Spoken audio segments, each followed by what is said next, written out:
So thanks for coming and checking out the Nobody Speaks podcast. Today I have a very special guest and an old friend who is now afar on the other side of the pond, Vincent Corrigan, all the way from Ireland.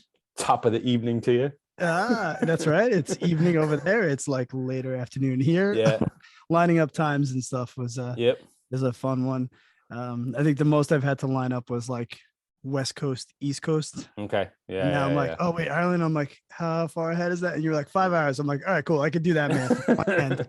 Yeah. It changes between 5 and 6. Like we switch our clocks at a different time of the year here. Yeah. So sometimes it's 5, sometimes it's 6, or is it sometimes 4, sometimes it's 5? I don't know. One or the other. I don't even know. Yeah.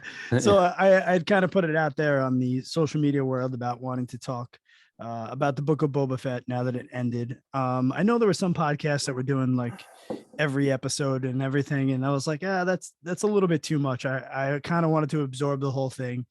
You know, I mean, Star Wars as a TV show as it is a little bit weird because we're just used to movies. Yeah. You know, so I was like, I kind of want to wait till the whole thing wraps up and just kind of cover that, because if you go episode by episode, now you're just nitpicking on, you know, every little thing. And then you had reached out and I was like, oh, you know what? I'd love to 1, catch up, 2, talk Star Wars, and 3, talk a little music. Cause you're still playing music on the other side of the world with friends of ours from this side of the world. Yeah. So, virtual band walkout.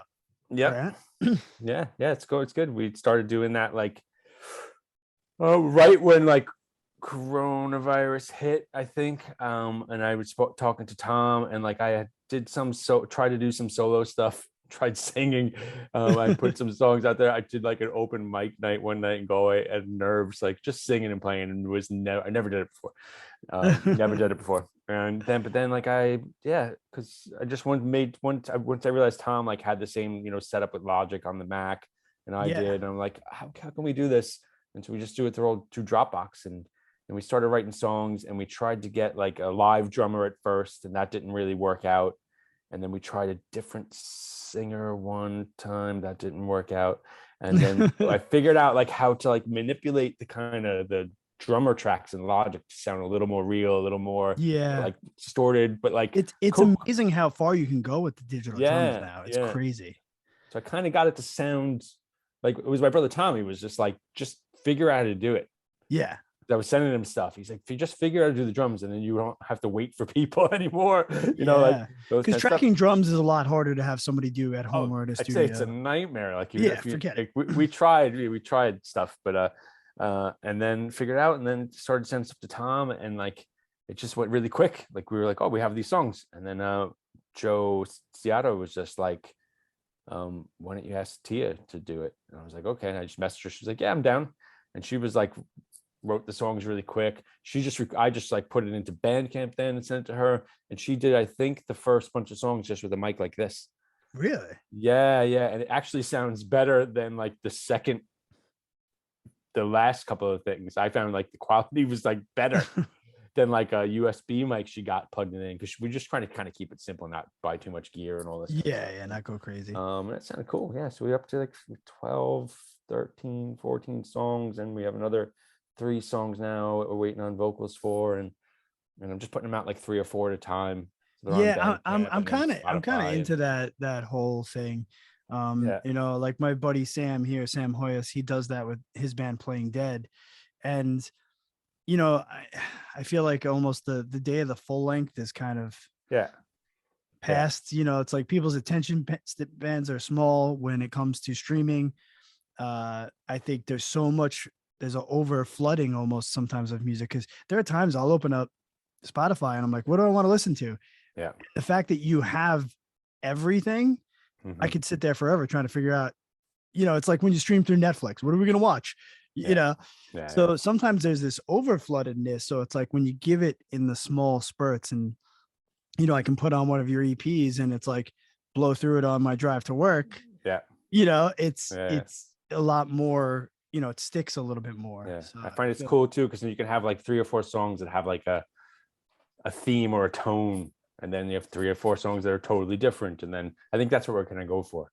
Like the next stuff we're doing is very like Depeche Mode sounding stuff, and Yeah.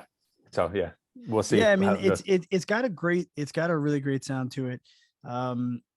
Sometimes it's like feels a little Radiohead, but it sometimes it feel, like it can feel like early raw Radiohead or later stuff, or and it's just got good groove to it. It's not overly electronic, it's not overly anything, and that's what I like.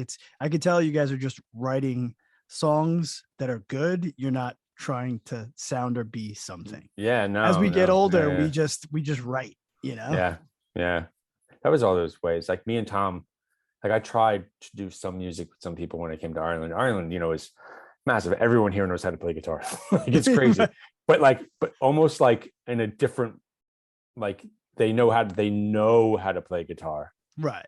And I learned by like Eddie Reyes, like making me join Inside, taking me to buy a guitar. Put your finger here. Put your finger here. Like showing me how to chug, and I still couldn't even do it on the first Inside record. Like I was just like, I can't fucking like.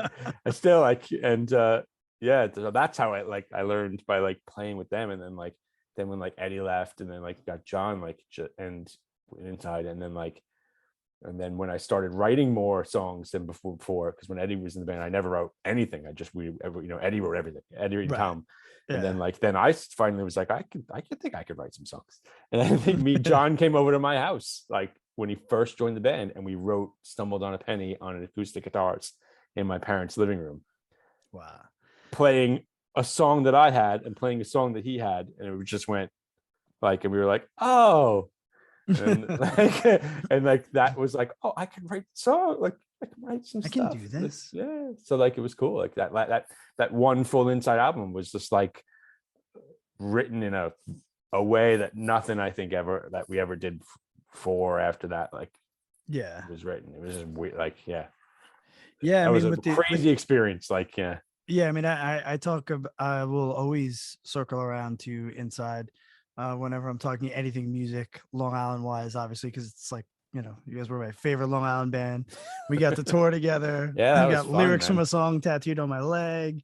I wish we had freaking iPhones to record some of all those shows. Oh, I know. I think about that all the time. Like why didn't I have a camera? We're playing a house in Santa Barbara, California. Yeah. Kids are standing up the stairs. Someone got video of that show. Someone has video of the picture. No, I think so. I mean, Malamo getting a haircut on or did he cut my hair? I think he cut my hair on the front lawn of that house with like somebody's buzzer. I mean, it was just those were the days. I mean, think about it. Not only were there no iPhones, but we didn't really have a GPS. Nobody had laptops. I had printouts of MapQuest printouts for all those shows in a binder, and like it was like we had the exact amount of time to wake up and drive.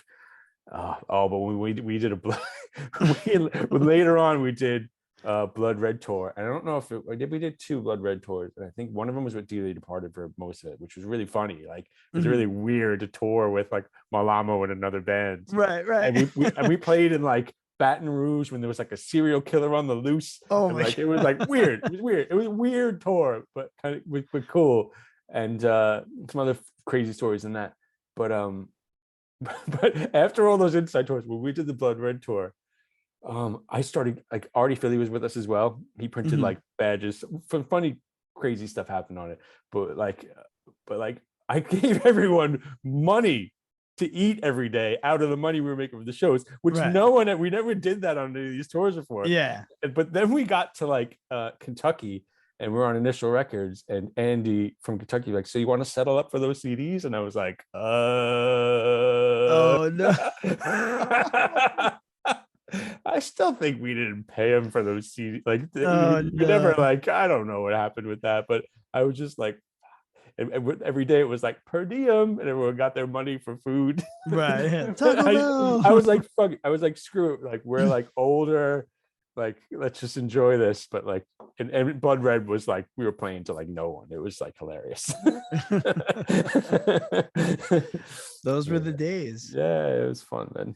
But that's what's interesting now, and for all the downside to what's going on in the music industry with Spotify and streaming and they're like, oh, the artist's this and this, that, and the other. I'm like, yeah, but the upside is you're reaching people all over the world with one click, like I get it. And I would love artists to make more money off their music. But in the same token, it's just allowing, like, you can put something out and I can get it 2 seconds later. And it's so for that, it's just something that, coming from a time where we had to press CDs, or 7-inches, and that was not cheap. And then we had to go hustle and try to sell them. And then, a kid likes you, but he already bought 2 CDs and now he's got no more money in his pocket. Now he's just going to forget who you are, where they can get in their car and stream you on their iPhone right away. So it's, it's like, we never did it smartly either. Like in any way with Inside and Blood Red, we just like made everything really cheap. Just to get it out there. Yeah, I remember. Well, that's the thing. All the Blood Red merch was like $5, like right. Always. Yeah, I remember. I mean, none of it fits me anymore, but I remember. Yeah. Well, it's helpful when the brother makes all the stuff, Right. Yeah. Totally.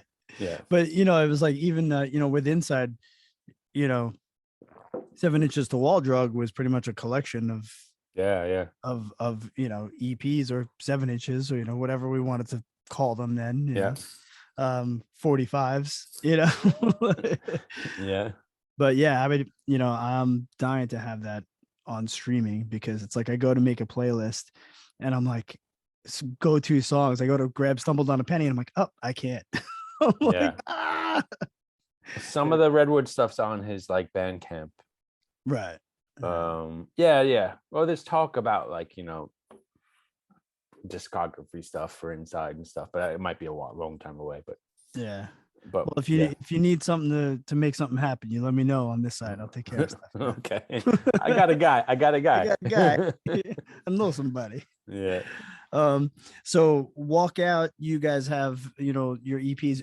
Any new music coming out this year so far? You said you're working on. There's 3 songs. Everything's done except the vocals. So when Tia is very busy, she does like she's got her Via bags. She designs and makes like kick-ass biker bags, New York City style bags, and so she's very busy with that, and her kids and stuff as well. So I'm no rush, but we got three songs there, like just have to be vocals done, and we could just keep pumping out songs. I find I can write songs like at home like pretty easy. So I'm writing most of it like to a drum and bass beats to start, and Tom knows just the way to fit everything, all the guitar stuff right in, and it's just so there'll be more. There'll be like, I think I'm hoping to do like at least 3 or 4 songs every 6 months.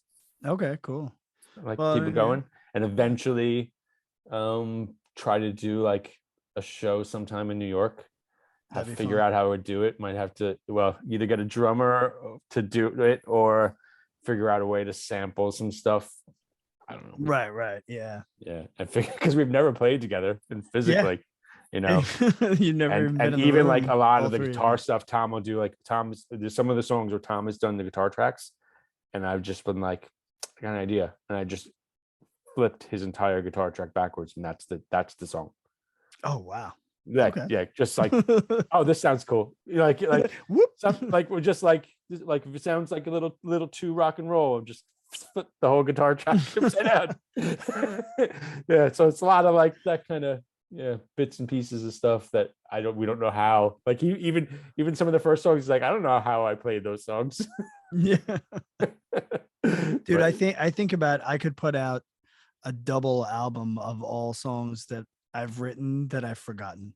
Yeah. Oh God, it's crazy. I found some videos of me just playing to the phone recently. I was like, what the hell is that song? Like, what the hell is this? Yeah. What tuning was I in? Did I have a capo on it? It's like, I only just started messing around with the capo for the first time this year. Oh, really? Like never messed with it before. Like, it's like for inside stuff and whatever, it was always just like standard tuning and drop D. That was it. And I was like, whoa, what is this business? I could play the same thing I was playing, but make it sound totally different by going, boop. Yeah. Yeah. Is that me clicking on, or is it your microphone clicking every once in a while? I don't know what it is. I hear it. Click, It's I think it's probably just Zoom. Okay, cool. Yeah. I mean, we like you, Zoom. Don't get me wrong. Shutting you down. Yeah. All right. So let's get into a little Book of Boba Fett. Yeah. Which is now wrapped up. Yeah. So no, so it can't be any spoilers if you guys haven't seen it by now. Yeah, then you're, what the hell's wrong with you? Yeah, but yeah, I was stoked for it. Like I've been, like we were saying, like we talked before we started recording, just about a little tiny bit about Star Wars, and like about watching it on TV and how it's like a new experience. But like, so when the Clone Wars cartoons came out, I didn't really jump on it. My daughter watched it. I watched some bits of it because it was like that. Was it 2 or 3 versions of the Clone Wars? It was like the animation changed. Yeah, it evolved, because at first it was just a animated movie. Yeah, that was like an hour and 20 minutes maybe. Yeah, and then I think it gained so much momentum. Then it was an animated series, but then you had Rebels that came after that with different animation, but they still tied the two together. I was really into Rebels. Rebels for me was like, this is a new story. Yeah. And you're giving, and it's funny because like you, I didn't jump on the animated series for a while. Yeah. I think it wasn't until they were, I think, almost all pretty much over that I went back and watched. And then I was like, oh, yeah, okay. And then after watching them, even, it made so much more things make sense in the prequels. Yeah. Which I could really care less about, but they're better watching them after I had watched, Clone Wars and Rebels. And like with Rebels, like just like I love like the Thrawn coming into it, because I remember Thrawn from the books as like a teenager reading those the Timothy Zahn books and stuff, and really into that. Like I love that different stories that just touches the main story of Star Wars. Right. And like for me, like, might not be the most popular opinion, but I know some people agree. For me, Rogue One is the best Star Wars movie there is. For me, like that's my I can't argue that. I definitely think it's the best Star Wars movie made after the original 3. But if you take out the nostalgia of the original 3, you're correct. I think Rogue One there's nothing wrong with that movie. Looks amazing. Storyline's fantastic. Yeah. The way they end it right butt up against A New Hope. I mean, everything about it. I remember in the theater going to see it with the kids, and oh man, Elvis was probably 6 or so. I can't remember. And he looks at me at the end. He goes, "Oh, that's so great that they're together on that beach," and like didn't catch, And I was like, I'm not gonna bust his bubble at all. I was like, "You're right, son." Yep. Yeah, that movie was. My daughter and I watched that. That was probably the first. Like, we watched the other ones, but didn't really sink in. That was the first one my daughter and I sat down and watched in this room that I'm in now. Lights off, and like the movie ended. She was starting to cry when like she realized, oh my God, like the people I just fell in love with just all died. And my wife came home literally like 2 seconds later, and the second she saw my wife, it was fucking tears, man. Oh, and I was just like, she's hooked. Yeah, like got her. But Rebels, because then you could go right into watching. You watch A New Hope with her right after that, and you're like, look what they did to help start this. Really, it's the glue that holds the Star Wars universe together. But Rebels and Rogue One for me set a tone that there was other stories that could be told in a really cool way. And like, we won't talk about, I don't want to talk about The Mandalorian too much, but like, it was right. It felt right. Everything about it felt to me like episode by episode, except I noticed in that episode that Robert Rodriguez directed, where Boba Fett shows up when Grogu is like at the temple waiting for the message. Right. And when Boba Fett showed up and he was like a beefy warrior and he was all, Right. I was like, there's something this is not Boba Fett. Yeah. I was like, Boba Fett's supposed to be this like cool, calm, like you don't know what he is guy. Right. Yeah. And it made me kind of little bit kind of like, oh, are they messing this up? And then I didn't think about it. Right. Until then they showed the spoiler at the end of The Mandalorian, you know, the post-credit scene of like him on the throne. And I was like, oh, I don't know. So I had I had my hesitations going into watching this. Yeah. So but I was like, nah, they can't mess it up. I was like, there's no way they're going to screw this up, right? Come on. Jon Favreau and yeah. say right and Filoni. and Filoni, it's the Filoni verse. It's gonna be great. And like when we go episode by episode, because I have it up here the list, you know, you can break it out on Wikipedia, you can look at it, you can even look along, like it tells you who directed it and it gives you a little summary of the thing. Like he directed the first one, and the first one was cool. I thought it was cool, like it was like, you know, nice slow pace. It was a setup episode. Yeah, fine, you know, nothing wrong with it at all. Like, and I think kind of cool with the way like you kind of right away got the kind of feeling like, is this going to be like the Last Samurai type story, right? You know, that, and I've heard people talk about that before, that kind of like, you know, and it's a very stereotypical thing, like the guy, you know, gets captured by the natives and he realizes the natives have an amazing culture and he learns how to fight with the natives and falls in love with the natives, and the natives gets killed. And then you know what immediately came to my mind was the movie Enemy Mine. Oh, I love Enemy Mine. Yeah, me too. You know what I mean? I was like, I felt like Zerky proof. Yeah. It felt like I was like, you're right. That whole thing, like you're now stuck with them. And now you're immersed in who they are, their culture. You become their family. Like it's an age-old story. Yeah. You know. So great setup, like great, like even like all that stuff, like the flashbacks, him and being in the Bacta tank, having the kind of the flashbacks about, you know, how he kind of got his way out of the Sarlacc pit and everything. Cool. And I think, was it in that episode where we got to see the flashback of him as a kid, or was that later on? Maybe later on. I think it was later on. Yeah. And that's the quote unquote, not issue, but I didn't always need the flashbacks. I almost kind of wish they gave you flashback and then story went through. It's almost like every episode I was like, all right, what's the flashback going to be now? And I've got to tie it to the other thing. Yeah. You know? Yeah. It was like, I was like, is this a little too Tarantino-ish, you know? Yeah. Which is fine because I love Tarantino, but I'm just saying, as far as the stories we've gotten and what we're used to with Star Wars, that's not really, it was different, which is okay. And I think that whole storyline and that whole episode might have been my favorite. I just found it when they got jumped by the assassins and they instantly got their butts kicked. And that's when I was kind of like, why is he getting his ass kicked this entire series? He's supposed to be badass. Well, he was badass in The Mandalorian. Like he showed up and he was whooping people's ass with a stick. And now all of a sudden he always needs someone else to cover his back.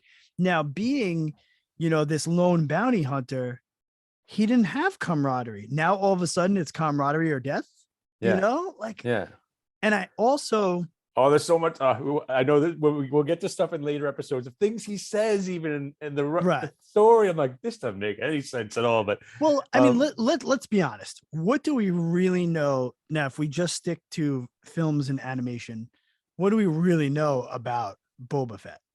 We were just supposed to know, like, he's a vengeful, right? Not avenging his father's death. He's supposed to hate Jedis. First off, right? Yeah, he hasn't even talked about that in this entire freaking thing. Yeah. Excuse me. He's supposed to hate him. Yeah. He saw his dad get his head chopped off by a Jedi, and he was like you thought that was going to be, and I didn't never really followed the comic books for this Boba Fett comics and some books. Yeah, I didn't branch off into that too much either. I know there's supposed to be things where he hates the Jedi. So it seemed very uncharacteristic, but technically I don't know his characteristics because we see very little of him in the films, but everything that was going on just seemed to be really not in his character form. Like, for instance, I have no clue why he even wants like Jabba's throne. No. Why does he want to all of a sudden be a crime boss? He all of a sudden wants to be Tony Soprano. Yeah. But he was a loner bounty hunter. Yeah. Bounty hunter is not crime boss. No. If anything, you're just doing work for them, you know? Now, I think if they would have, though, flipped it around, I'm going to like making like their job, and he's Boba Fett, he gets saved by the people, and he sees what the crime lords are doing to those people. And that's the reason he wants to be the crime lord. Yes. So let me take out the bet, but that's not even the story. It's just him rolling. It could be. Cool. It could be if they edited it, it's slightly different. It could have been that story, you know? True. Yeah. Like, and maybe we didn't miss something, did we? Like it was left on the cutting room floor. I don't know. There is like that. And even in later episodes, he's like, these are my people. No, they're not. You're not from that planet. You're not from that city. That's what I was gonna say. I'm like, what's his love infatuation with Tatooine? Aside from, I mean, is it because that's what the Sand people were supposed to be his people now, not the freaking people in the town? Well, yeah, exactly. The Tuskens are like, but yeah, it's massive plot hole. Massive, yeah. We still go on. Let's go. Okay, so that's the first episode. We agree. It's a good setup episode, you know. Yeah, good. Then we're on. So we're on to the. We're on to the second one, right? And this is where he's kind of training them, and there's some cool stuff in there. The train thing was cool. It was very cool. Old West train traveling through the Old West, just like, you know, destroying the Native Americans or the whatever. Oh yeah, I mean there were so many underlying and the jumping on the train. It was very the fighting on top of it, jumping up and grabbing the side. And I had a look like, so Robert Rodriguez did the first episode. This is Steph Green. Now, she, assuming, directed episodes of every awesome TV show. Really? I didn't. Oh my God, dude. Like, hold on a second. So this is where I'm thinking, like, it kind of goes. So we're talking like the Americans, Billions, Bates Motel, Preacher, Luke Cage, The Man in the High Castle, Watchmen, like. Okay, so she's attached to some serious shit. It's a different, you can see there's a different style completely to Robert Rodriguez's stuff. Yeah. And it flowed really well. I didn't think I had any problems with that episode. It might be my favorite episode. Yeah, I think, like, me too. I think it was very cool. You know, like, you had again, now you're giving him purpose. Yeah. You know, he's trying to stop something. Now that relationship is built with them. You know, so it's you know, I was like, okay, cool. Again, I'm getting understanding of who he is, but it's also developing in front of you. Yeah. So this is not, you know, from backstory. And it introduces Black Chrysanthemum, which I didn't know was a big character in some of the comics or books. The Wookiee, like a bounty hunter. Also, I think was a kind of a gladiator. He mentions it in the Gladiator, and you felt like this could be a really badass, cool character. Yeah. Flip to like the last episode, and he gets taken out by like these like animatronic pike guys that like jump on him like, and he falls down, and you're like, what? Anyway, and Robert Rodriguez episode, that last episode. But anyway, this episode was a cool episode. So this is what, because I kind of looked at, because there was up and down episodes of Mandalorian, but the director, there was a different style. None of them looked like someone controlled the whole thing, like didn't let any of it get out of hand. There was still, it was still kept in the same shoebox, you know, where this was a little.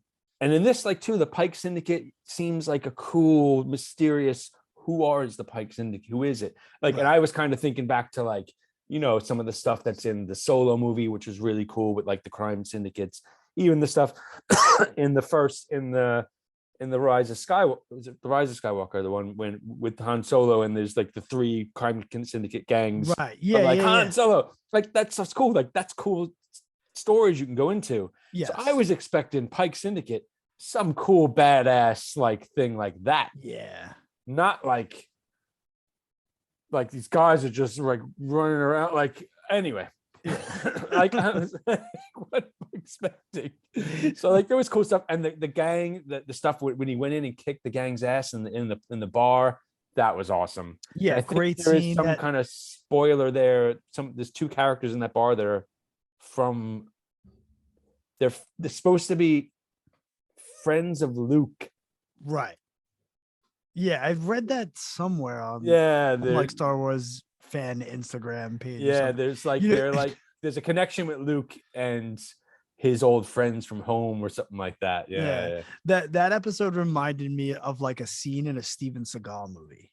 Yeah, like Seagal goes into a bar looking for a guy, but it shows him being badass. Like it shows him being like, but that's still a little bit more like maniac than the cool, calm, collective Boba Fett that you'd think it was going to be. Right. Like the Mandalorian is how you think, like Jin Djarin is how you think Boba Fett is supposed to be.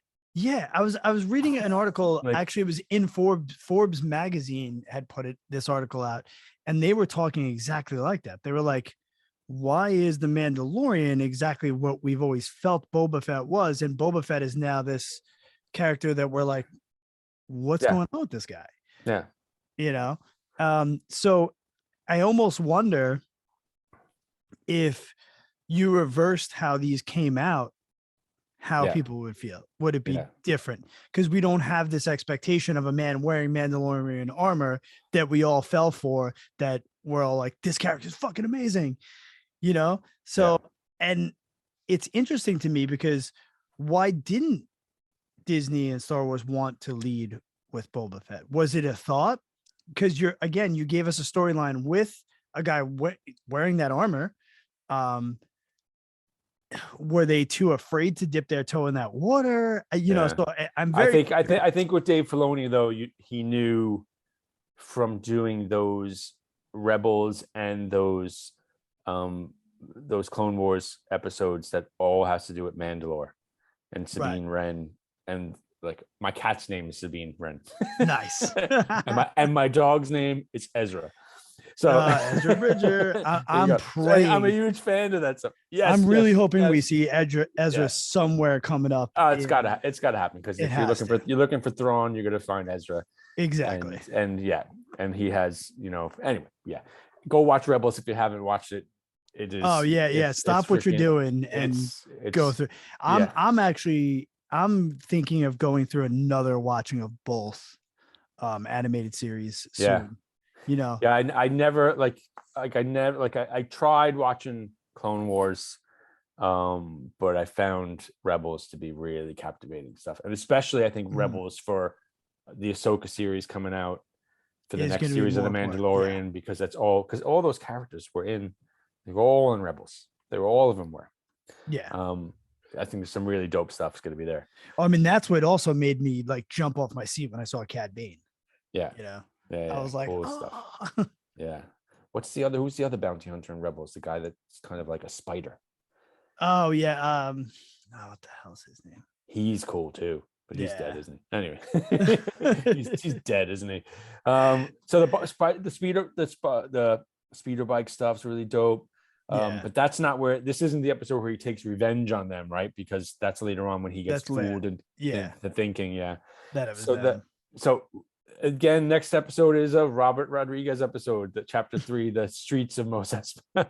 And this is where it really, and I know everyone was like, what? And like Stephen Root, I was like, oh, Stephen Root's in this episode. Like, that's pretty dope. Like, I know. Like Milton, like I'm gonna burn down Jabba's temple and steal my water. So like I was like, oh, this might be dope. Like you got like some cool shit in this. And then they go and they introduce you to those street gang Oh my God, dude, I'm calling them the Power Rangers. That's what my wife said. With Like their instantly, she's like, colored "Colors, freaking Power bikes. Rangers." And Oh my God.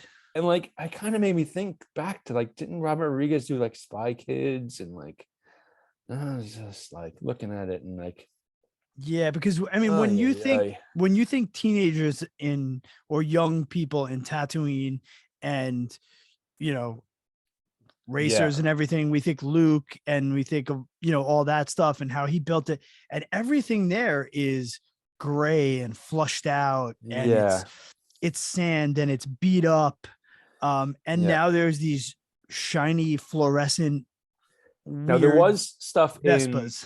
in is it what's the last one with Anakin? The Revenge of the Sith, right? Shiny bikes.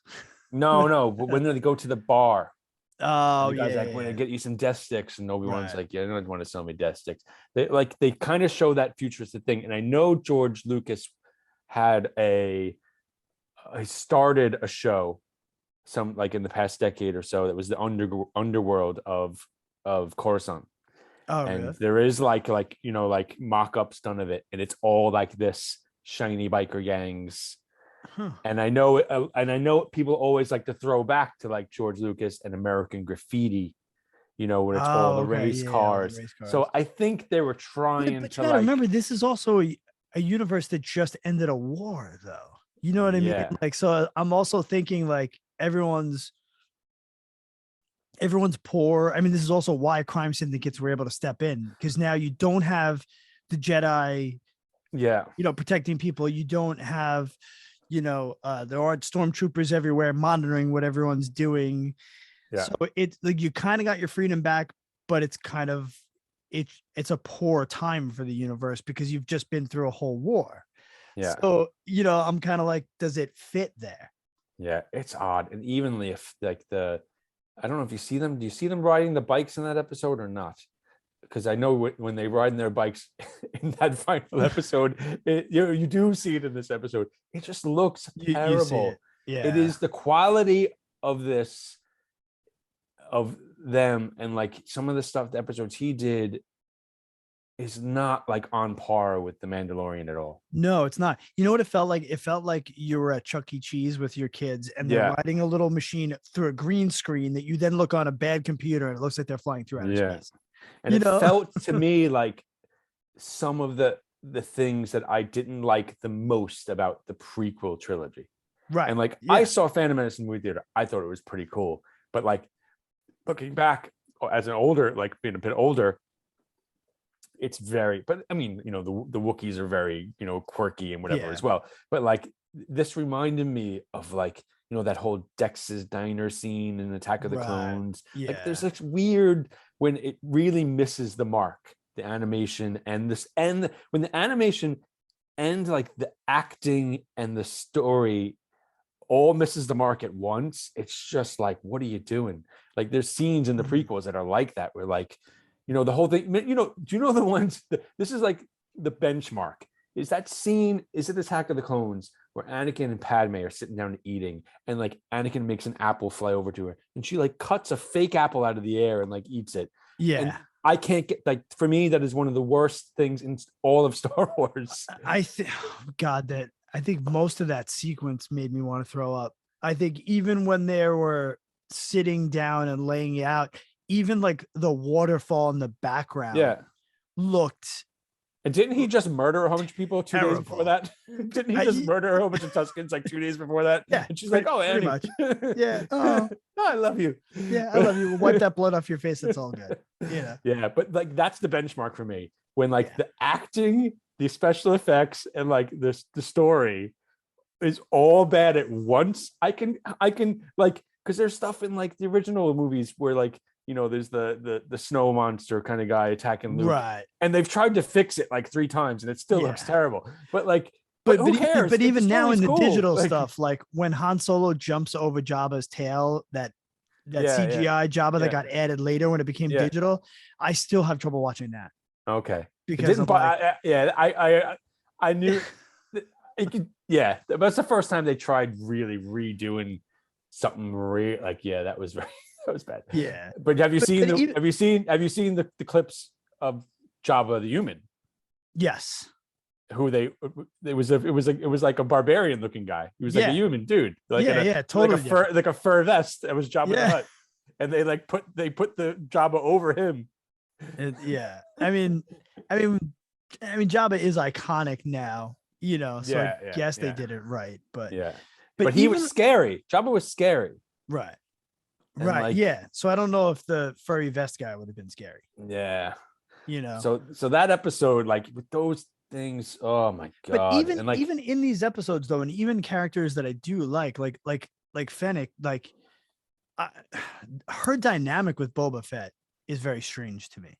Yeah. And also, I don't feel like I'm not like knocking. I have nothing bad for me to say about her because I think she's an awesome character. I do too. And it's hard to break the Agent May thing for me because being a Marvel nut, and I did watch all of Agents of S.H.I.E.L.D., it still kind of feels a little bit like that because, she was like Agent Coulson's second, she was this badass fighter, warrior. So it's the characters are also a little bit sometimes too similar. So in a weird way, more times than not, I'm like, I wish she would keep the helmet on so I could keep more of a separation between the two. But their dynamic is weird though. But then I'm like, is it because now we learn that half of her is like an animatronic? I know. I didn't need. I thought that was a little. And like, do you think they had her storyline at all worked out when she appeared in that episode of The Mandalorian? Like, I don't know, because I even questioned like something that they wrote about in the Forbes magazine. They were saying like they were even wondering like, would Book of Boba Fett even happen if they were able to churn out the next Mandalorian season quicker if Pascal wasn't tied up with other things that he was filming. And then I was like, oh no, probably not. But when I think about it, I feel like, maybe there was a rush to some of this writing to get it out. So I kind of question, like, maybe it was a little like they still weren't sure and they were rolling with it. Because they could have easily turned that spur boot into a different character altogether. When you saw the boot come and save her, right? Could have made that. They could have made that anybody. Absolutely. Like they could have like not had to. Yeah. You wonder. Do we even know? Did they film things that we never saw? Did they try filming a series and it just didn't work out because no one knew about the George Lucas series for years that he tried filming. They tried filming stuff. Yeah, but I feel like it's hard to keep things a secret now. Like somebody's always taking a picture with their phone or something, but there was some great,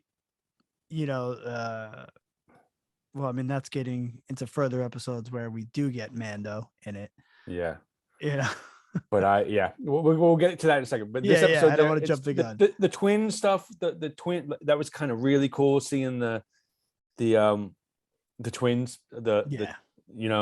but did they show up? They were, anyway, the twins, they're in the episode before, but it's kind of cool that they kind of like, they bring him the Rancor in this episode, right? Yeah. Which was like, okay, it's kind of cool. Like this could go places. I'm like, definitely give me a Rancor. And then, we get to see Machete himself. And I instantly, went back to the kind of stuff that's in The Mandalorian. And it might even be mentioned Rebels about like, the Mandalore legends of like riding on top of the dragon, which also they kind of alluded to with the crate dragon and when Mando is riding it. And it's kind of like they're definitely sowing those seeds of like who is gonna be the next whatever the leader of Mandalore, who is gonna be the savior of Mandalore. I think I know who it's gonna be already. Little tiny guy. It's good. Is the Mandalorian, is my opinion. Grogu is the Mandalorian that's going to save everyone.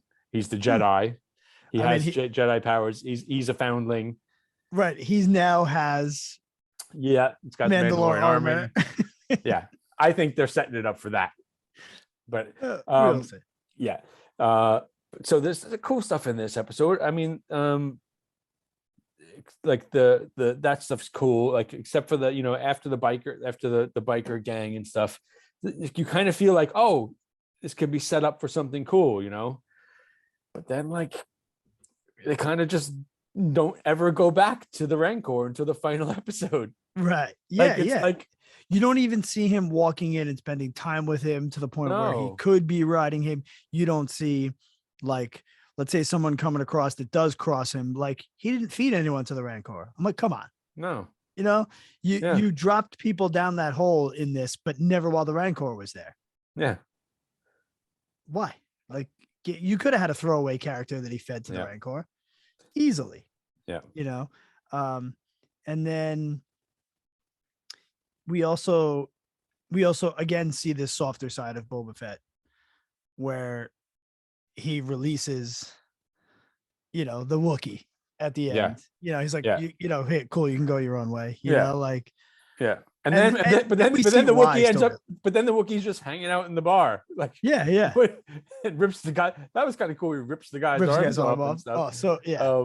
But that's in the next episode, isn't it? Yeah. So it's understanding who Boba Fett is as a character and as I was like, okay, so he's letting this guy go. Right. So this next episode has some weird kind of stuff in it too. The whole with through the show Fennec Shan getting her cybernetics put in and like getting that whole like just great thing. And that director, Kevin Tancharoen, I'm gonna say, but if you look at, like, he directed like Mortal Kombat, Agents of Shield, Prison Break, but here's where it kind of gets a little bit Iron Fist. Ooh. Ooh. I love that's the only Supergirl. That's the only character that they're like, if we're gonna redo it, it's being recasted. Like, they've already straight up said that. Yeah. So anyway, so the episode, it was kind of a filler episode almost. Yeah, it was. Yeah. I think even my fiance fell asleep during that episode, and I was like, it's okay, babe. You didn't really miss much. My wife, I think around this point, was like done with this series altogether. Yeah. And I think for her, when the next episode, which is like the highlight episode of the whole thing, as far as like, it's not a Book of Boba Fett episode. No. I think this episode, they stuck in there to save the series. I was thinking that, but with them coming out every week, this had to be all recorded and done. I mean, all filmed and done. I mean, before it was released, there, but you can. I think maybe there was. I feel there was elements in this episode. I think there's elements in this episode that was because they're shooting The Mandalorian, right?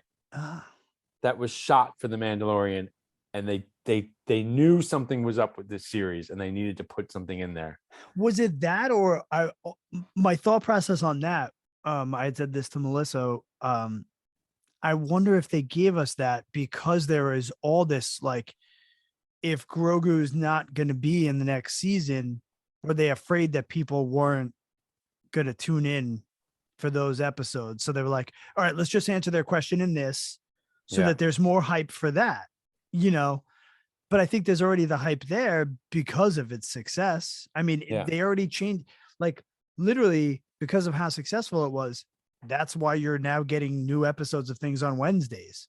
Yeah. Because it worked out so well. I'm like, okay. But when I started to feel like this whole series was going downhill, I thought in my mind, are they fucking up The Mandalorian now?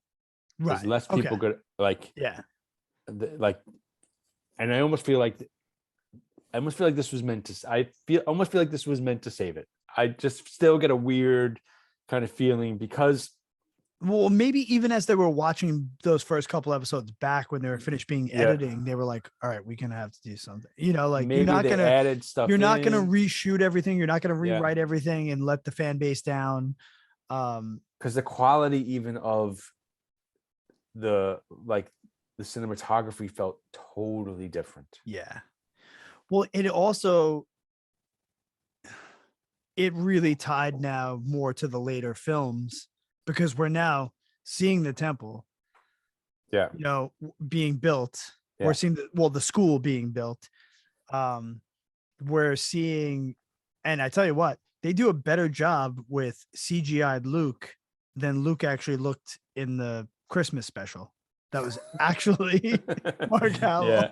And I think whatever, I forget on his name, but like there was the guy that did on YouTube a better version of Luke from The Mandalorian. Yes. Yeah. And then they hired him, and he's the guy that did Luke for this episode. Oh, it was brilliant. It looked so good. It's crazy. Yeah, it looked amazing. So good. Really amazing. It's funny because I stop and I think, and I'm like, this guy's talents could save a lot of shit. Yeah. It opens up a lot of possibilities. There definitely was that hype then that is Han Solo going to show up? Right. Is a young with like a young Ben Solo. Like everyone thought, like, can this happen? But it didn't happen. But maybe they'll save that for something else. But but I mean, because we got to see that school get destroyed. We know that Ben housed everybody there. So now our thought process too was like, oh shit, does Grogu stay there? Yeah. And does he then get killed by Ben? Yeah. So I thought that too, but I think I saw something that clarified that he didn't kill everyone there, then he came back or something. Anyway, something we misstep there. But I think I love Ahsoka. I think the Ahsoka series should be dope. As well as the Andor series, which I'm really like because of my love for Rogue One. That could be again, really cool it's going to give us a completely different side story, and I'm loving that. Just it's enough of its toe dipped into the universe we grew up with, but it's giving me whole new stories. Oh yeah.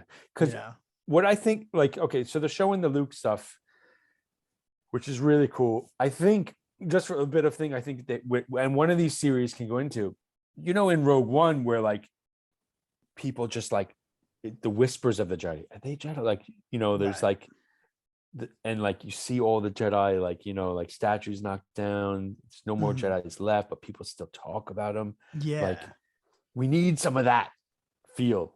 Yeah. Because this is that. I mean, it's that same feel with the little kid in the broom. Yeah. It's almost like the Jedi can exist when it's almost like a weird religion thing. If there's faith or thought that they're out there, it manifests it. So I watch a lot of the YouTube, like Star Wars Theory and Nerd Vengers and stuff like that. Those guys, and there's mention of that hopefully for the Obi-Wan series, is that they'll show other sects of Jedi that are out there, that were never part of this. Okay. That's one of the things that might be like part of this show. But all right, because of where these are placed too, because then you also have the whole like, well, we had a movie called The Last Jedi, so there really going to be no more. Why did you name it that? Because are we in the timeline now for? This is still, I think, like probably. So there's 5 or so years past. So are the like what's the Jedi Hunter people's names from Rogue One, from Rebels? Oh, that's right. Would they even be? They're in Obi-Wan, but I forget what they're called. I'm having a mental block on them.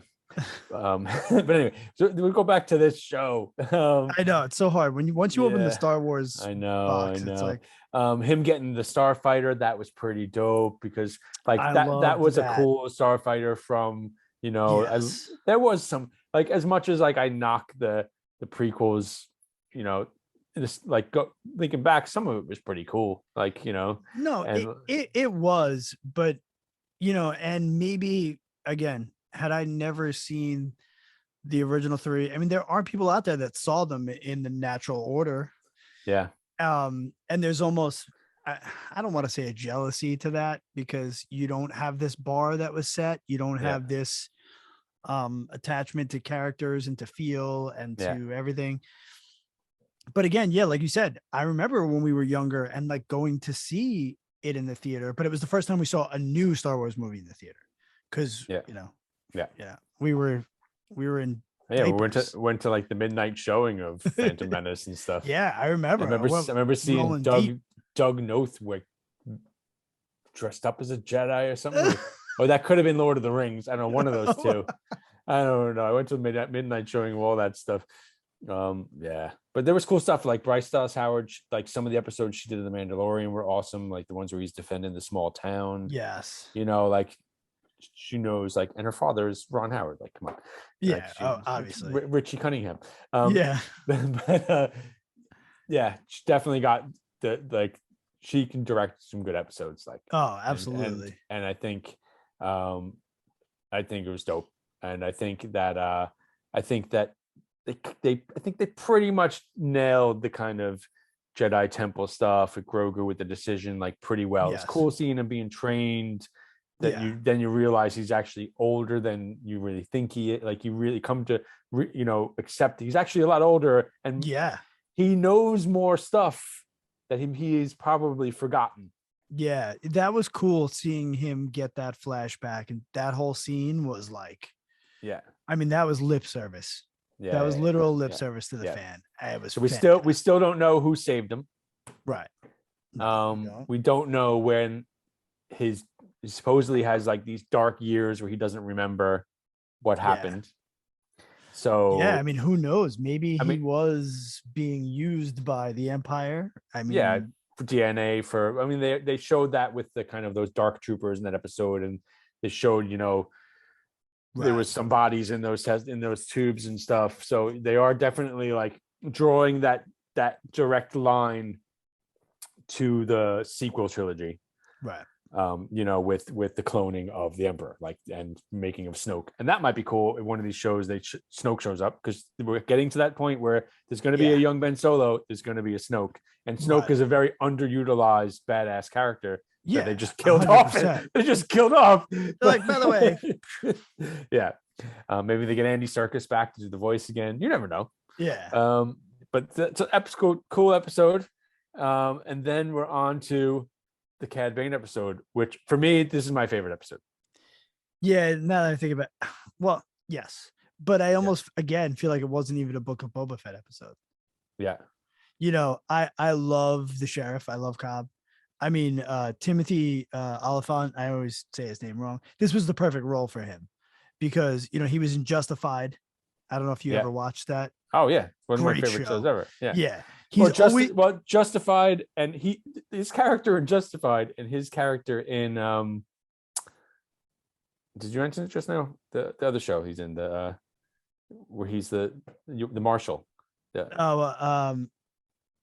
Well, he's the marshal and Deadwood. Yeah. So it's like these were literally like perfect roles for him. Yeah. He's badass in that. Yeah. Yeah. I'm just realizing that I spread a lot of this stuff into the last episode. These are like kind of like double the last episode and this episode. This episode that from chapter 6, from the desert comes a stranger, is when he actually goes to the temple. Right. And then he goes from there. Yeah, because there was that. Yeah, it did kind of continue on. Yeah. It was almost. We got almost 2 like episodes. We got 2 episodes of The Mandalorian essentially. Yeah. In the Book of Boba Fett. So it's this when he goes to Freetown, and it's cool. Like I think, like you kind of feel like, okay, this episode, like he's setting up, like he's gonna get these people to help out. It's gonna be a cool fight. Yeah. And even with like Cad Bane showing up and like presumably killing him, right? You kind of don't see him die, and you kind of know, like, oh, he's I was like, all right, they didn't really show us the full on, I mean, obviously he his deputy was just itching to get murdered. Yeah. But it's the first time for me in this whole thing where you got that kind of sense of everything can go wrong. Yeah. It was like, it was a very good, like, just through you, when he showed up and killed him, like, and you're like, oh yeah, this is cool. Like, it felt right. It felt like, I was like, you're gonna connect a cool story from the Mandalorian. You're gonna bring it over to Book of Boba Fett. It's gonna benefit Boba Fett and the storyline that's going on. Yeah. But then all of a sudden Cad Bane shows up and you're like, fuck. Yeah. And it makes you think like, okay, these Pike Syndicate guys are really badass. Right. Maybe they are badass, Yeah. Because they got and they can afford Cad Bane. Yeah. And so you're like, who else are they gonna bring? Like, you know what I mean? Like, holy crap. This is really freaking cool. Like, and it ends really well like that. Like, and then you think you're just like, fuck, everything's gonna go wrong. But then like we're into like the last episode then, like right away already. And it's just Robert Rodriguez episode again. Last episode, the Cad Bane one was directed by Jon Favreau and Dave Filoni directed it. So of course it's gonna be good. Yeah. But now we're into Dave Filoni directed the last one. Now we're into the Robert Rodriguez episode. And like there's so much wrong with this fucking episode. Oh like, my God. And right away, I'm gonna say before I forget it. So like the Pike Syndicate guys, they're supposed to be these badass guys, but they're like horrible looking extras. Yeah.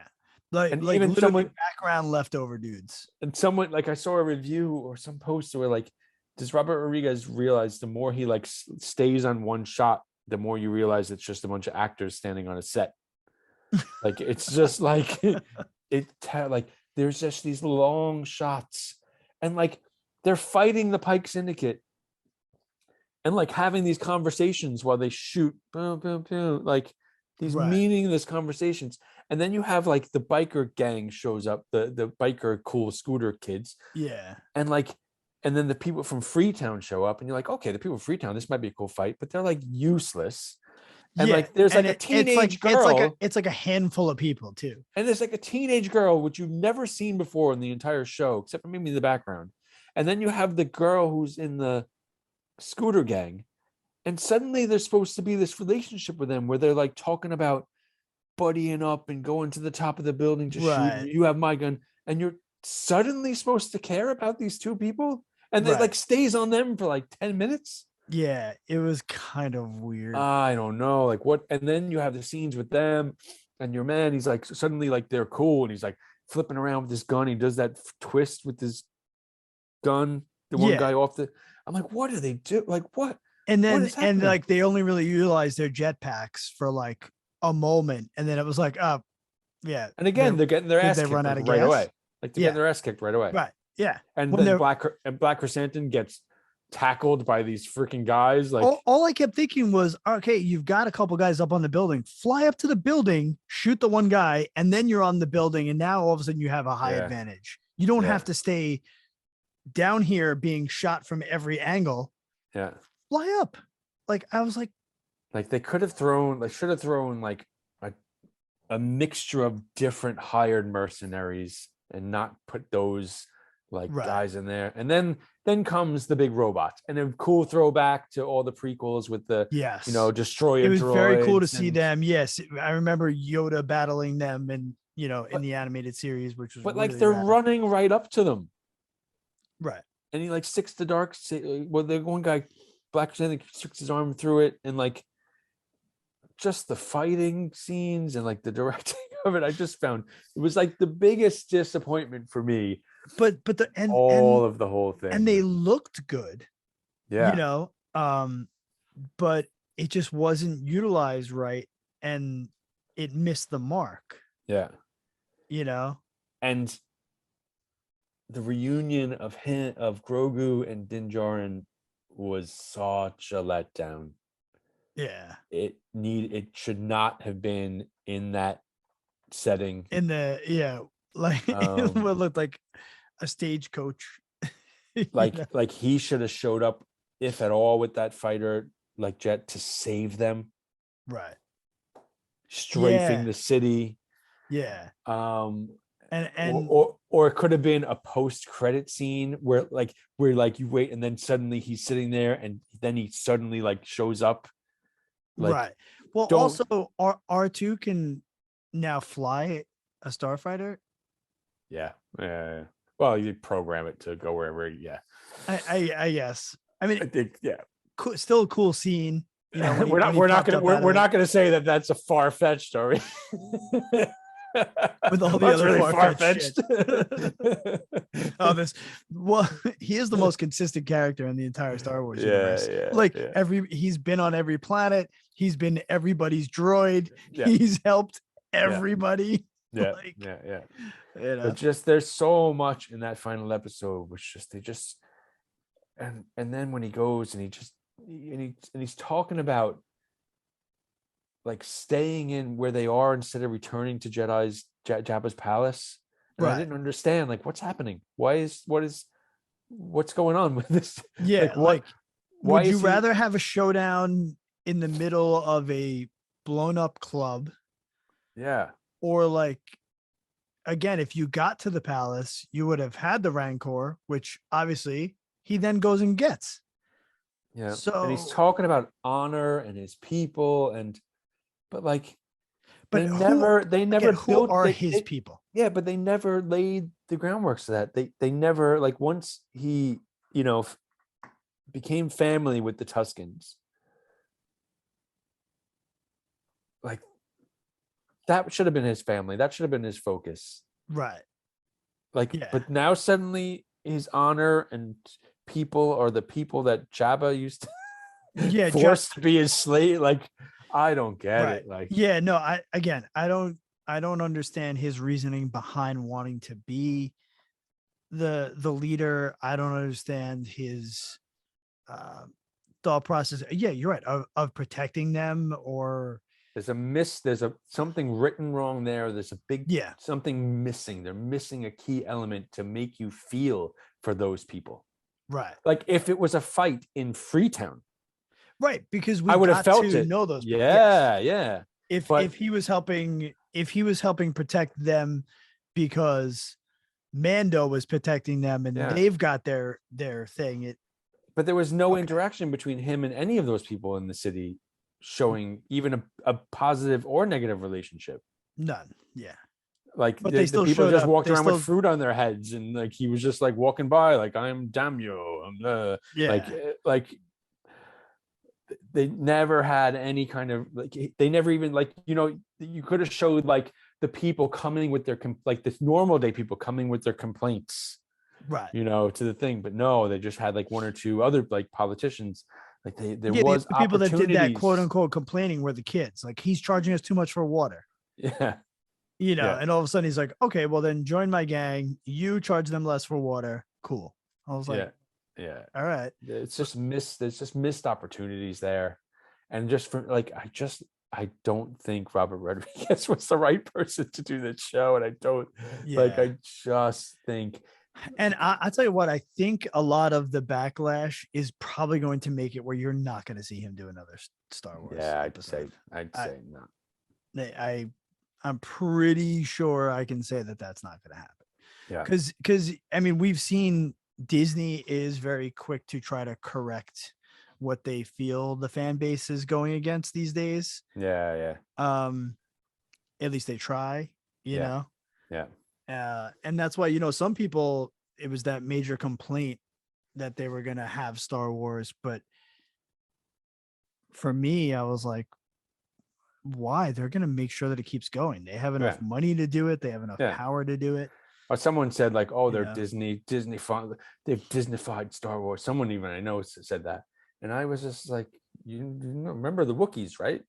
Do you remember, like, that's like Fraggle Rock and stuff? Yeah. Like, you remember, it's like, it's that whole Jim Henson tie. Do you remember like it's kids movies like too, like, no, I think the Mandalorian stuff, dope. I think the Mandalorian stuff is really good. There is some I mean, we've seen people get killed. I mean, they're not afraid of killing. I mean, no. How many people get murdered in Marvel films. When Din Djarin cuts that guy's head off in this series, like, whoa, yeah, whoa. I was like, that's the most badass.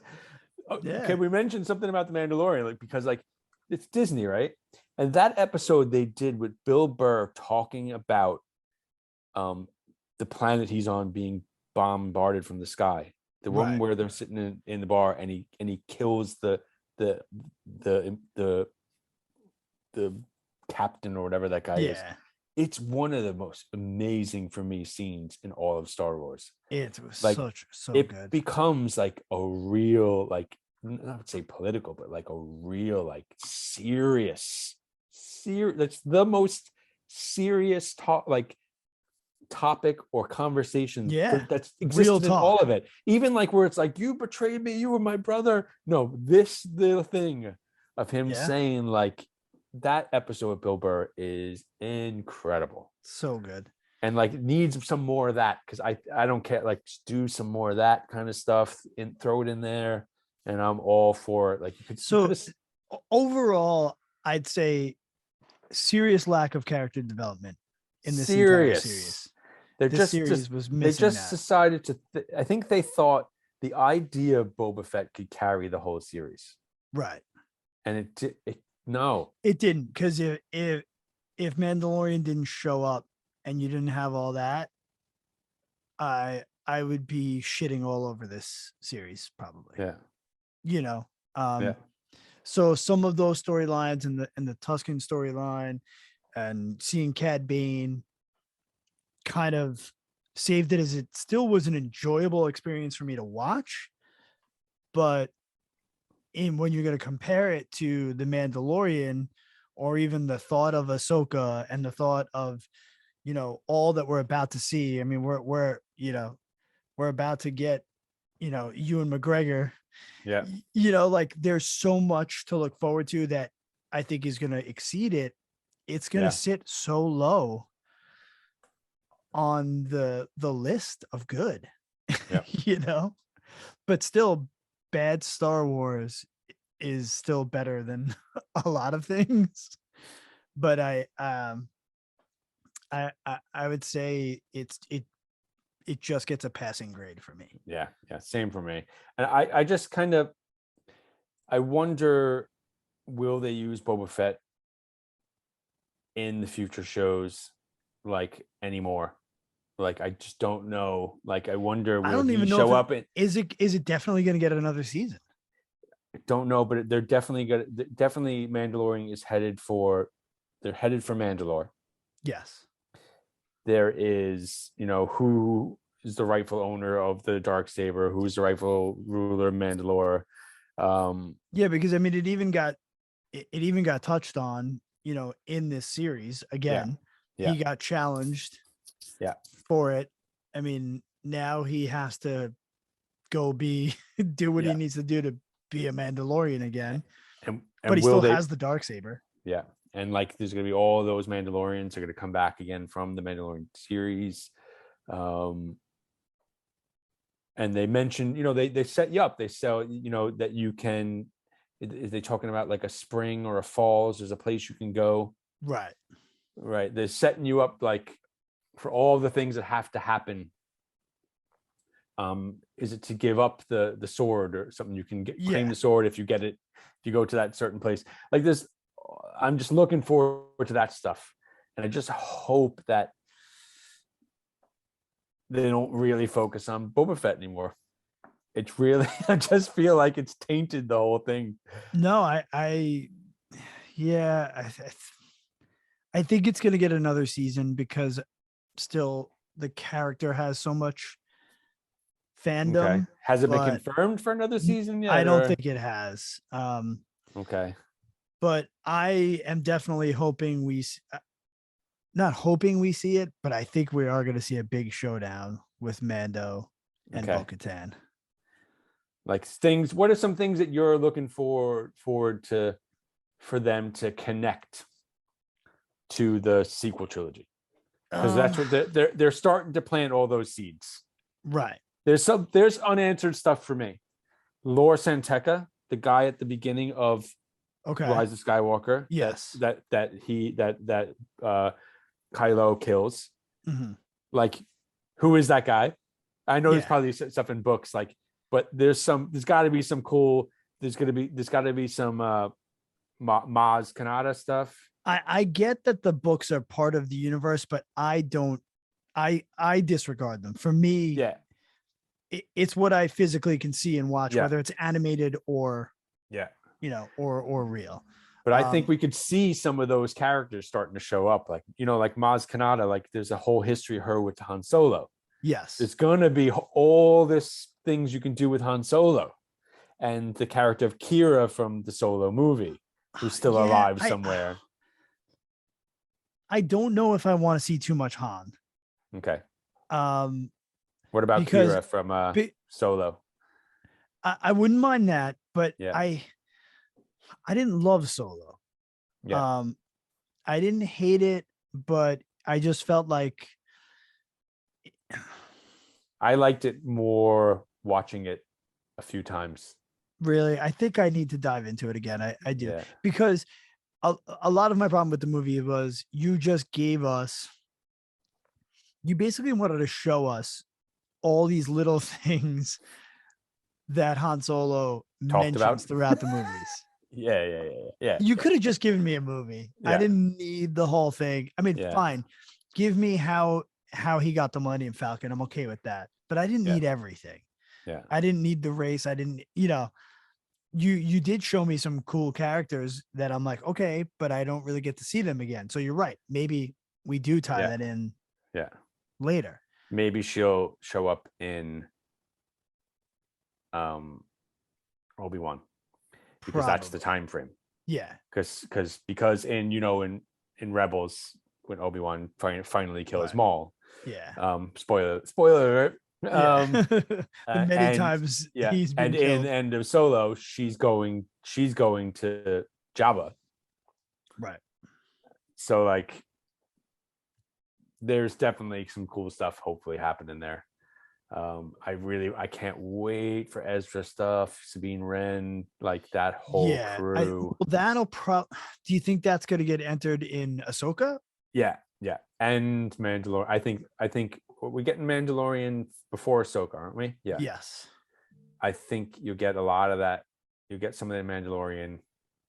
I'd say then there'd be Ahsoka stuff, and then maybe they'll have like one series where everyone's in it, or a final movie to wrap all that stuff up.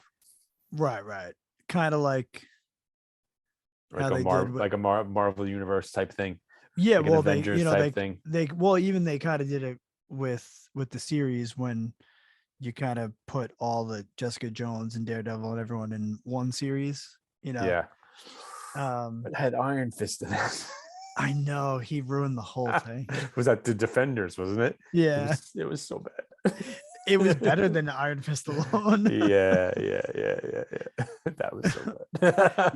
Yeah, that poor actor too. I feel like that guy can't do anything. Oh man, yeah. Because the Jessica Jones stuff was cool, Luke Cage stuff was cool, Daredevil was the bomb. Like, some of that Daredevil stuff was just amazing. Like, yeah, Daredevil's my favorite. That whole thing for sure. I mean, I love Punisher too. I mean, he was a great casting for Punisher. I think that might show up in some Spider-Man stuff down the line. Yeah, that would be cool, because those two have a history in the comics for sure. Yeah. But again, as a wrap up, I didn't hate Book of Boba Fett, but I think it missed the mark. Yeah.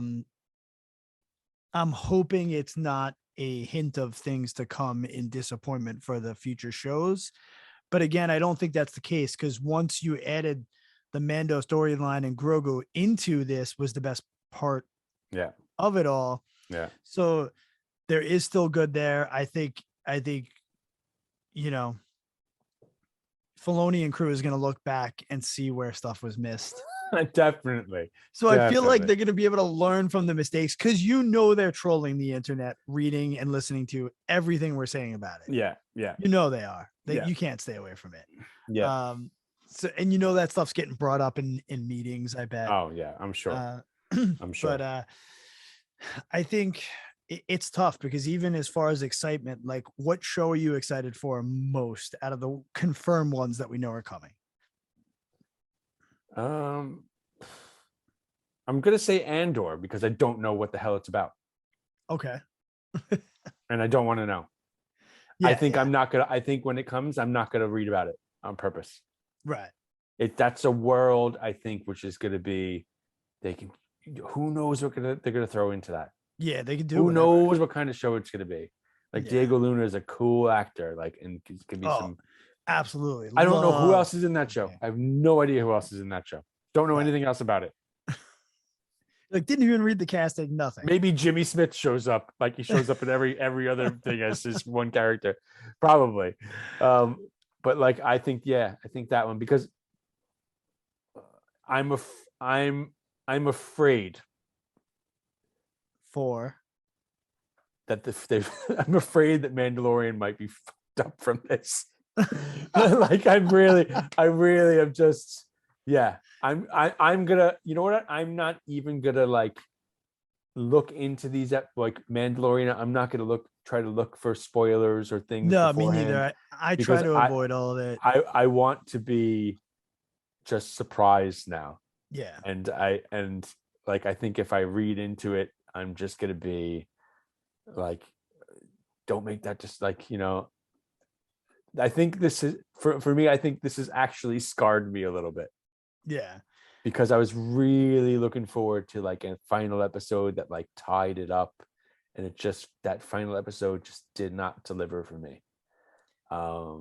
Yeah, I felt when it was over, I felt a little like, also I felt confused. I mean, let's talk about the final scene.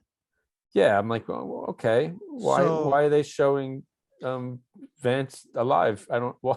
Yeah, I'm thinking. There is a Rangers of the. No, there is a. Remember, there was supposed to be a Cara Dune led TV show. Yeah, and there was some kind of the Rangers of the Republic. It was supposed to be about the. You know the guy that shows up every once in a while. The guy that from Kim's Convenience. Right. What's his name? He's a big Star Wars fan. He's actually in Deadwood. He plays Chen, or he plays the Asian guy. That's right. That's him that everyone feeds the pigs to. Oh my God, you're right. That's crazy. Feeds bodies to his pigs. That's him. I gotta watch Deadwood again. Yeah. So I think there was a series planned with like them and like Cara Dune, and everyone got the badge. Yeah. And then obviously they got rid of her because she started talking about Trump, she got too much, and QAnon stuff or something like that. But I think maybe there's going to be another series with him, or he's going to be the one that takes over the planet. That's what I was thinking. And then Boba Fett's going to leave, and that's how they're going to give you different Boba Fett storylines. Yeah. You cannot if you're going to give me another Boba Fett series, you cannot give me him chilling on Tatooine fighting everybody. No. And even they mentioned it about maybe we're not meant for this. But yes. I thought they gave it to Black Crescent, and I thought they gave him control of the city. Kind of looked at the end, but maybe not. Yeah, but maybe he's pairing up with the sheriff and they're going to run shit. But could they make a whole show about that? I don't know. I mean, what's it going to be? Constantly people trying to challenge him, and they're going to have gunsling outs. I don't know. You can't do another Deadwood. Like, you can't. No, yeah, that's what I'm saying. That's literally it'd be Deadwood in space. Yeah, I think even the bartender guy in the bar in Deadwood is the bartender in one of those Mandalorian episodes. All right, we got to look up how many connections there are between Deadwood. Yeah, there's a whole bunch of Deadwood stuff. That's funny. Yeah. I'm a little bit torn. I'm going to be honest. Once I found out Hayden Christensen was going to be involved in Obi-Wan, it started to let the air out of my balloon because I thought he's the worst part of the prequels. I think his acting is fucking terrible. But if he's going to just be behind The Vader helmet. Yeah, I have a guilty pleasure handle it. though for that movie, Jumper. Oh, really? Yeah, the Hayden Wow. Christensen one where he could like jump. Yeah, And I don't Jamie think Bell is in that too. I You know, don't the think kid I from watched Billy that whole Elliot. movie. I think No, it's a guilty pleasure movie for me. And I don't yeah. think I think my wife hates that movie too. It has one of those like the female lead in that is like, oh, you know, that kind of like, it's very like weak, you know, like like damsel in distress, like horrible like writing. But I know I have a guilty pleasure. I think Hayden Christensen thing. Well, even look at the Ewan McGregor acting in those prequels is fucking terrible. It is. It's still, but when you pair it next to Hayden's, it's Oscar worthy. No, but it's not up anywhere near any of Ewan McGregor's other movies. No, you're right. So that's what I'm saying. It's probably his worst movies he's ever made. Yeah, you're probably right. Like, but I think an older, wiser, and he's an amazing actor. Well, but that's what I'm saying. I think now he's gonna have more control on how that character is, how that character is portrayed. Yeah. I wouldn't even doubt that he was at some of the like writing table stuff. Yeah. You know. Well, luckily with Hayden Christensen, he's kind of being in the helmet for most of it. Right. Exactly. So that's what I'm saying. If I'm just like, it's just gonna be Vader. Yeah. Well, they will show him with it off. They will show him with it off. I'd say it'll get knocked off in a fight with him. Like, yeah, that whole thing of them, they're going to be a fight between them again. Then again, is kind of like, you know, retconning the whole thing of this. But I guess it was loosely mentioned, you know, that they haven't seen each other in a long time. I almost would rather that they recreate the fight between him and Ahsoka. Yeah. That was really cool. That gave me fucking goosebumps. Yeah. Like total goosebumps.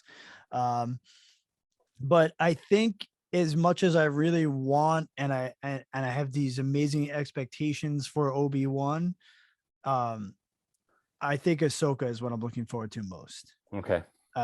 Because we're probably going to get some Ezra stuff. We're going to get some more ties from that. We're gonna see badass Jedi fighting. Yeah. Although she's technically not a Jedi, but do they then give us a little something where Luke does finish her training? I think she's supposed to be more powerful than Luke at that point. Right. But I'm also wondering like what and not powerful, but not powerful, more trained. She's more trained than Luke. She was trained by Anakin. Yeah. Right. But also it leaves me with this fear of, are we going to see her demise because we don't hear of her? Yeah, she's going to die. Yeah, later she's on. dead. Right. Yeah. Yeah.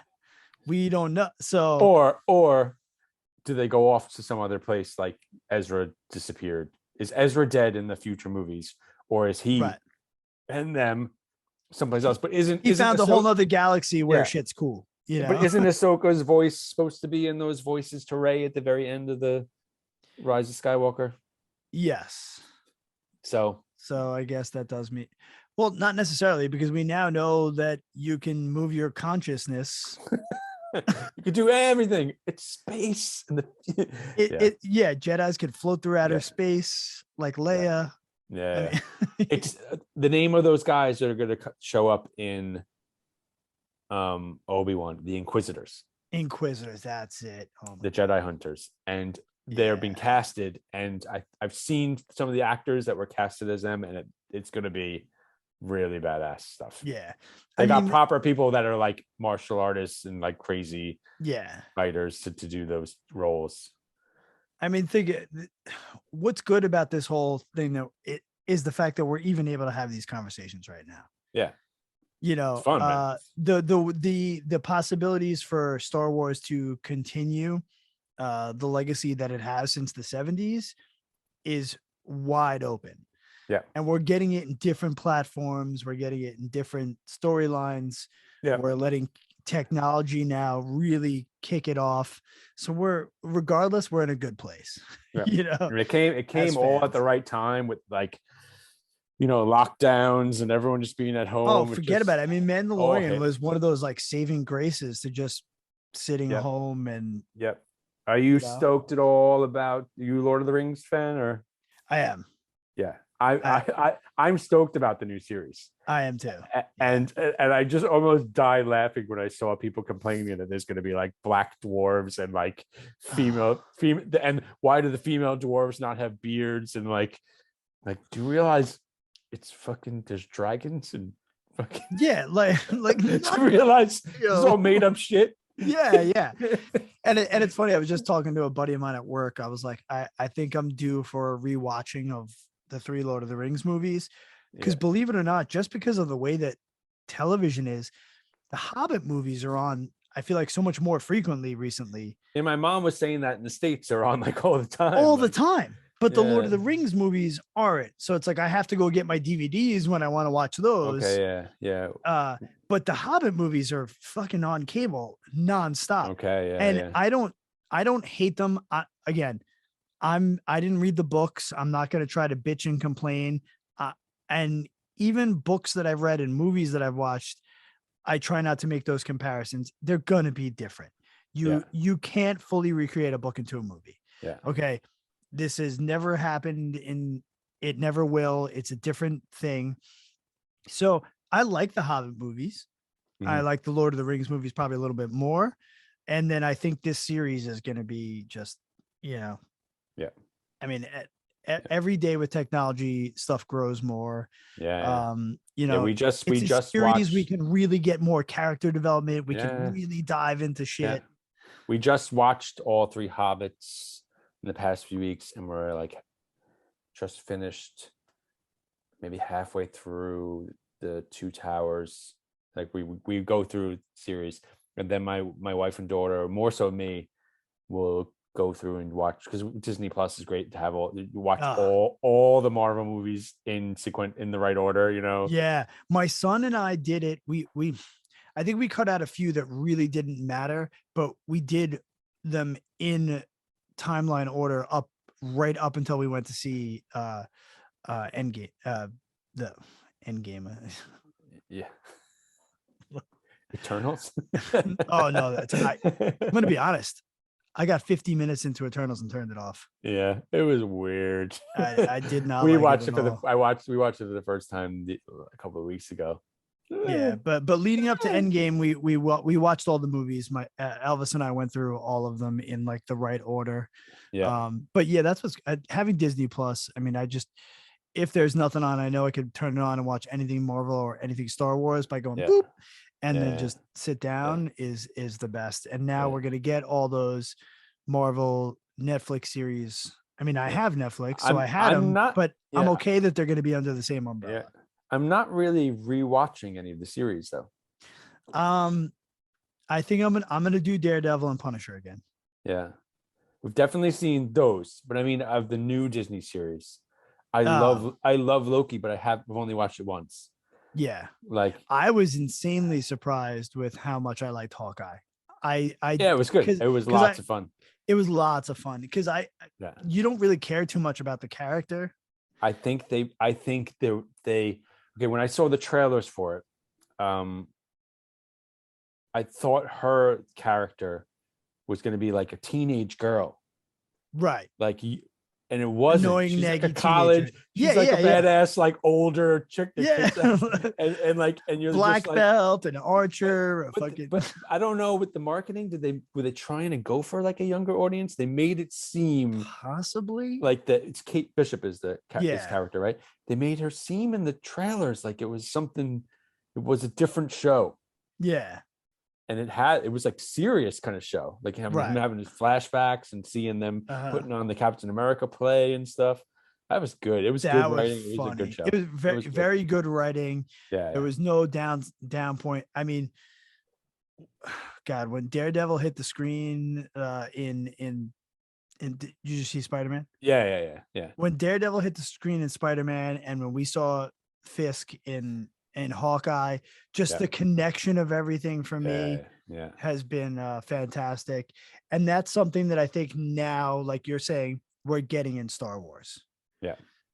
We're finally getting dots connected to a giant thing that wasn't meant. Like Marvel was written this way. Yeah. And it was a brilliant fucking thing. Whoever came up with it initially is brilliant. 10 years, 20 movies, a bunch of shows, and now you're continuing that. We're starting to get that in Star Wars. We're starting to get connecting the dots between movies, series, and times. And so Boba Fett's like the Iron Fist of the Marvel TV shows. I think at the end of the day, that's what it's gonna be. It's the Iron Fist of the But what's funny though? I'm like, is this character now less legendary? Are you now going to see at conventions less people dressed as Boba Fett? I think so. I do too. I think you're going to see way more Mandalorian people dressed as Mando. Than Boba Fett, because he was this iconic character because of his mystery. Now that the mystery is unfolded, it's not what any of us thought or felt. No. And it was off. I mean, do they have a chance to save it? Get him off that planet, make him badass. Yeah. And we'll see what happens. I think make him badass. He'll probably sacrifice himself for Grogu or Din Djarin in them when they go back to Mandalore. That's my prediction. Yeah, because maybe we don't get another series, but again, like you said, he shows up in whatever battle is going to happen for Mandalore. Yeah.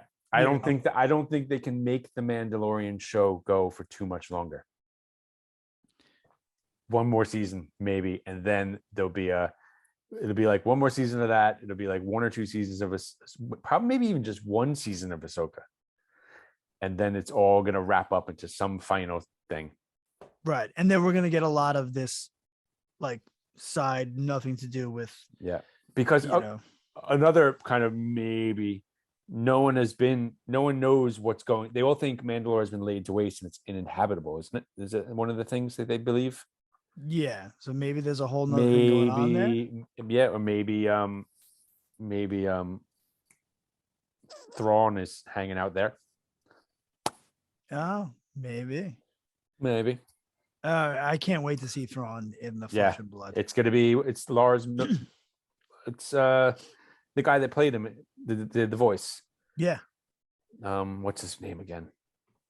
Not Lars Milkinson or some kind of name like that.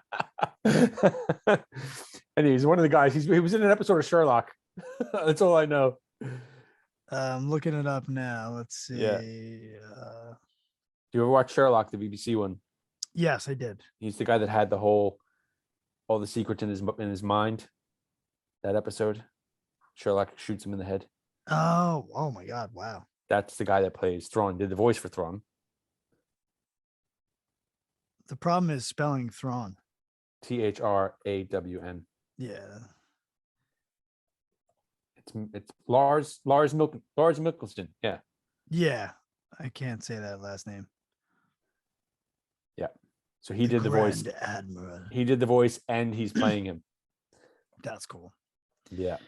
Yeah. It's that I feel like there's a weird thing going on too with the actress who voiced Ahsoka is so much more on social media now, all about Ahsoka now that there's a physical Ahsoka. And I feel like it's like a weird awkwardness. And the voice of Sabine Wren, I don't think they would use. Maybe they would use her. She actually does look her. Well. Taya Sircar. She looks very much like her. Well, yeah. I think we're gonna get all those. She does. I think we're gonna get all those characters in Ahsoka. And then she could 100% play her in real life. Yeah. I mean, the Bo-Katan casting was fantastic. Yeah, amazing. Yeah, that's perfect. Yeah. Can't go wrong with that. And she did the voice as well. Yeah, works out. Yeah.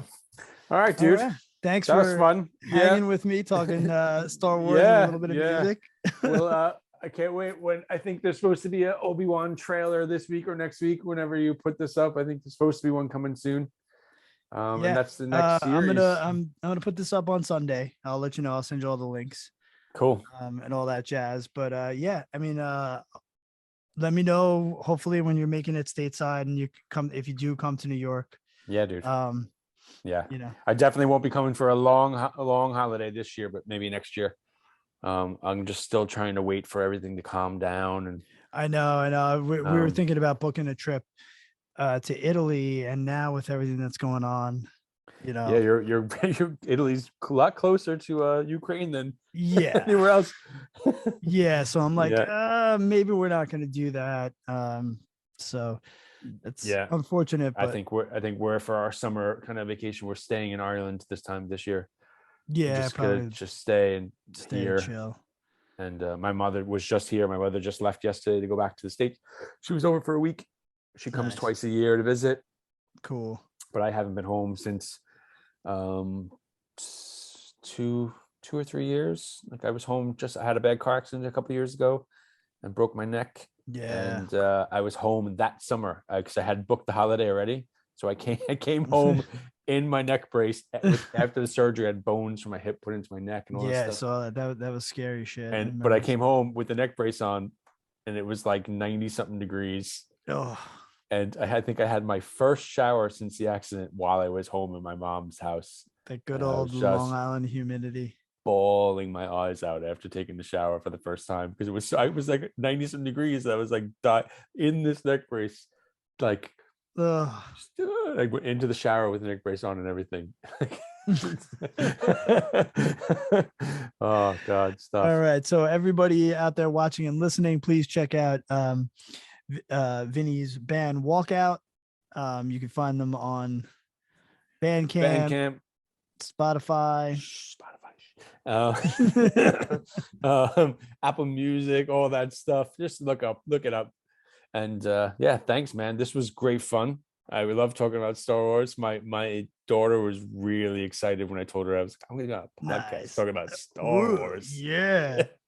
Well, who knows? Maybe down the road when there's more Star Wars stuff, we'll do it. We'll do another catch-up episode. Maybe she could pop on and join us. Oh, that'd be hilarious. She would love it. Yeah, I had my son Elvis was on the second Jimmy Eat World episode we did. I started off with him because he's a big fan of theirs. Yeah. So it's that was one of the we didn't do much of the buy tickets to watch concerts at home thing. Mm-hmm. And that was the one that we bought the tickets for the live. It was cool. It was great. It was really cool. Yeah, and now I love that those are available on streaming because it gives these great albums that I love like just new flavor by getting a whole album live like that. Yeah, I think more bands need to do that. It's a cool thing to do for those of us that love the bands love seeing them live. Not many bands come to Ireland anymore. It sucks. I know. Like they just can't. It's not worth their time and money to come here. Like, especially with kind of like, I think even traveling from the UK to Ireland now with all your stuff, there's probably a lot more paperwork now because it's not the EU anymore. And right. So they used to be able to just pop over, but it's not the same anymore. So what would be the place you could go to see concert? Like, what's the easiest city for you to get to? Well, Dublin, but like probably fly into the UK, but like in the last few years you can't. Yeah. Probably you could fly from Ireland to England for like less than $100 round trip. Okay, so you just got to move your family to Lindenhurst. Yeah. I'm not moving back to the States. Sorry. No, I bet, but I don't know if Lindenhurst is so much different now, man. I heard it's really nice. There's breweries and new restaurants up and down Wellwood Avenue. Yeah. It's just nice to see like a young revitalization to like the town instead of like just shit closed down. I follow restaurants and stuff that's in Lindenhurst that I've never been to in my life. But you probably never will be. Yeah, someday I'm gonna go get that ramen in Lindenhurst. Yeah, exactly. I'm like, what is this Japanese restaurant in Lindenhurst? You let me know. I'm like, I will meet you there. All right, dude. It's good talking to you. Can we just talk? I wasn't